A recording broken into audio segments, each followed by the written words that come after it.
So Anakapalli BJP MP అభ్యర్థి CM Ramesh. So ఇతని మీద కొంతమంది వ్యక్తులు దాడి చేశారంటూ ఒక వార్త అయితే వెలుగులోకి రావడం జరిగింది. సో ఆ దాడి చేసింది ఎవరు అంటే పార్టీ వారా లేకపోతే అతనికి వ్యక్తిగతంగా ఎవరైనా విభేదాలు ఉండి వాళ్ళు దాడి చేశారా? దీన్ని అంతటిని ఎలా చూడాలంటారు? యాక్చువల్గా ఇది పెద్ద సంచలనం సృష్టించింది. ఎందుకంటే ఆయన సీఎం రమేష్ ఎప్పటి నుంచో రాజ్యసభ సభ్యుడు, ప్లస్ ఇప్పుడు ఎంపీగా కంటెస్ట్ చేస్తున్నాడు అనకాపల్లి నుంచి బీజేపీ తరఫున, కూటమి తరఫున. సో ఆయన మీద దాడి జరిగిందని వార్త వస్తుంది. వీడియో కూడా వైరల్ అయింది. ఆయన షర్ట్ కూడా చినిగిపోయింది. సో పైగా ఆయన మీద దాడి జరిగి ఆయననే అరెస్ట్ చేశారు పోలీసులు. సో దేవరపల్లి పోలీస్ స్టేషన్లో ఇది జరిగింది. యాక్చువల్గా దీని బ్యాక్గ్రౌండ్ చూస్తే ఎందుకు అసలు దాడి జరిగింది అనేది చూసినప్పుడు అక్కడ వైసీపీ తరఫున బూడి ముత్యాల నాయుడు పోటీ చేస్తున్నాడు. వాళ్ళ అబ్బాయి బూడి రవి ఆయనకి యాంటీగా ప్రకటనలు కూడా ఇస్తున్నాడు, మా నాన్నను ఓడించండి.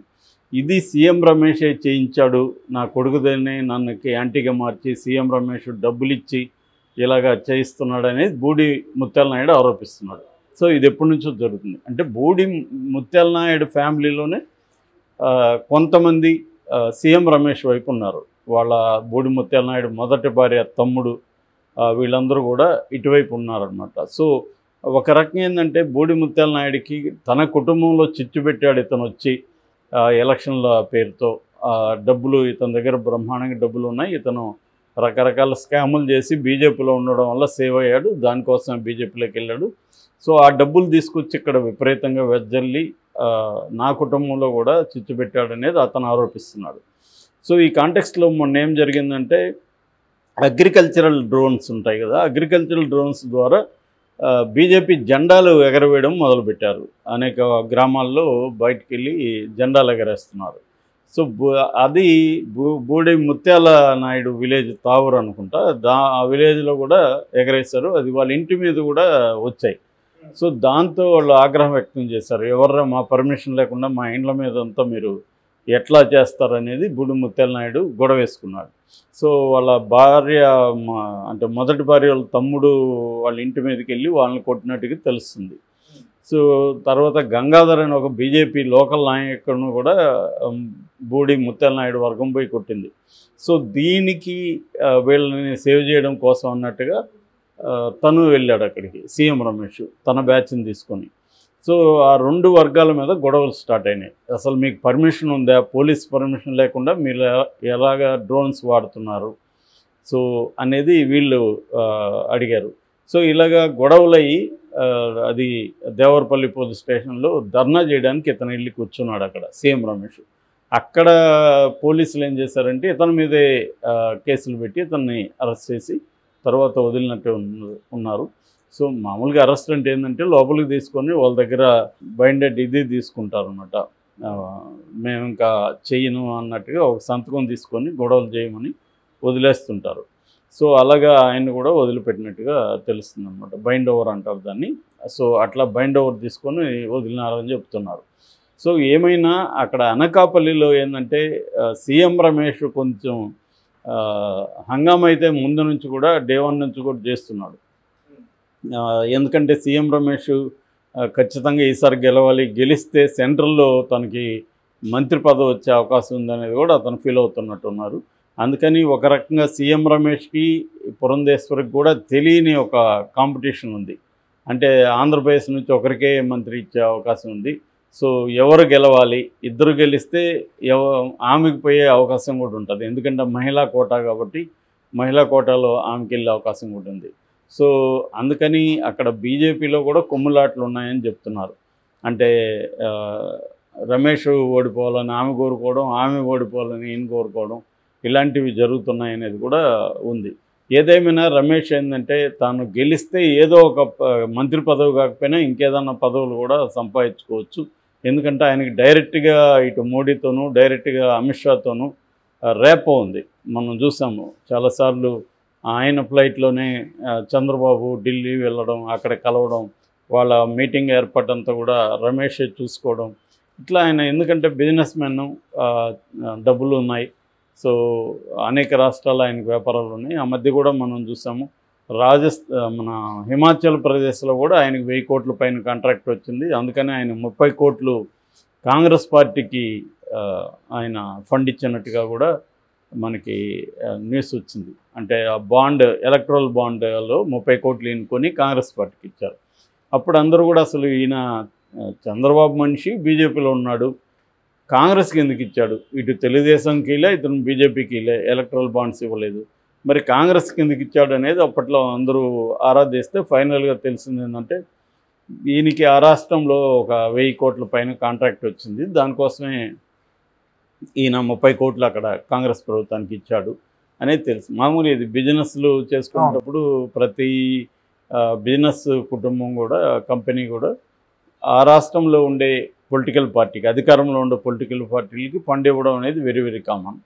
సో అలాగా ఈయన ఇచ్చాడు. దాని తర్వాత ఇక్కడ హీరో వేణు కూడా ఈయన మీద కంప్లైంట్ చేశాడు. దాదాపు 450 కోట్ల వరకు తమను మోసం చేశారని హీరో వేణు ఇంకొక ఆయన ఇద్దరు వెళ్ళి పోలీస్ స్టేషన్లో ఫోర్జరీ కేసు కూడా ఈయన మీద ఉంది. 2 months అవుతుంది సార్. 2 months అవుతుంది, మనం ఆల్రెడీ చెప్పుకున్నాం దాన్ని. సో అలాగే ఏంటంటే ఈయన సీఎం రమేష్ కొంత వివాదాస్పదమైన వ్యక్తిగానే చెప్పుకోవచ్చు. అంటే ఈ మధ్యకాలంలో ఇలాంటి బిజినెస్ పీపుల్ బాగా పెరిగారు ఇండియాలో. ఎందుకంటే వాళ్ళు ఎలక్షన్లో యాక్టివ్గా ఉంటారు, ఇటు రాజకీయాల్లో ఫుల్గా యాక్టివ్గా ఉంటారు, ఇటు వ్యాపారాల్లో కూడా యాక్టివ్గా ఉంటారు. మనం లగడపాటి రాజగోపాల్ని చూసాము, ఇక్కడ వివేక్ ఫ్యామిలీ చూసాము. వీళ్ళందరూ ఏంటంటే వ్యాపార ఫ్యామిలీస్, బట్ బిజినెస్లో కూడా యాక్టివ్గా ఉంటారు. అట్లాగే ఇప్పుడు పెమ్మసాని చంద్రశేఖర్ ఒక సంచలనం క్రియేట్ చేశాడు. ఆయనైతే విపరీతంగా కోట్లు కుమ్మరిస్తున్నారని చెప్తున్నాడు. గుంటూరు ఎంపీ అభ్యర్థి తెలుగుదేశం తరఫున. అట్లాగే మన అనంతపురం జిల్లాలో, సత్సాయి జిల్లాలో ఆయన పేరు సురేంద్ర.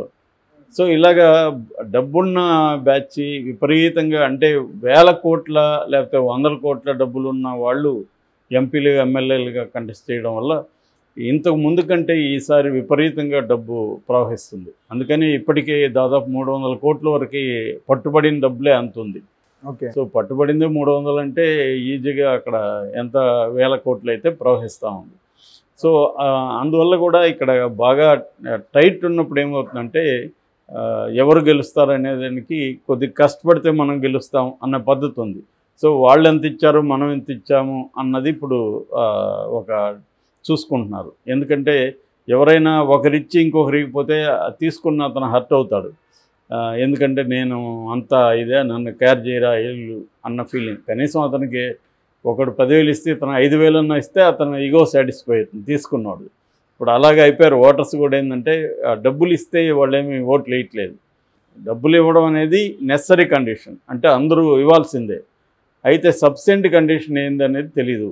వాడికి ఇంట్రెస్ట్ ఉండే వాళ్ళకి వేస్తారు, 2 దగ్గర డబ్బులు తీసుకుంటారు, తనకు నచ్చిన వాళ్ళకి వేస్తారు. అలా తయారైపోయారు. ఇంతకుముందు అంటే ఒక లాయల్టీ ఉండేది, డబ్బులు ఇస్తే మనం డబ్బులు ఇచ్చిన వాళ్ళకి వేయాలి, మనం తీసుకున్నాం కదా అనే లాయల్టీ ఉండేది. ఒక్కోసారి ఇద్దరు ఇచ్చినప్పుడు 4 ఓట్లు ఉంటే చెర్రు 2 ఓట్లు వేసిన సందర్భం ఉంది.